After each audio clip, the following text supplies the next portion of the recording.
promise to love each other and be faithful to each other. That's really what sustains us in our relationship with Christ, too. When we don't feel good, when we don't have everything we want, when we struggle, when we suffer, what do we remember? We remember the covenant that Christ made to us. And the covenant that we made to him, we remember that. So Christ leads his church, he loves his church, also purifies his church. That means he does whatever it takes to present it more holy than it was when he found it. So for you guys, as you're getting married, when you reach the end of your life, you ought to be presenting the other one to Christ more holy than when you found each other. That's the essence of what you're after. Do I look more like Jesus as a result of knowing Michael?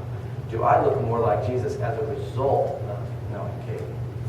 That's really the pursuit. So God leads his church, he loves his church, he protects his church too. He just safeguards it. He builds walls of protection around it. We put people that are going to encourage it and foster health and holiness. And when you're unhappy about things, that won't just sit and listen to your sob stories and then say, I'm so sorry, and nothing else, you say, go together, work through it, love each other through it, cry together through it, all of the things that make up healthy, good marriages. Those are important things about Christ and the church. And so here's the deal. As you guys think about what you're doing today, the severity of your covenant together is that you are a visible picture of what Christ does and is for the church. So my charge to both of you is to say things about Christ and the church that are true.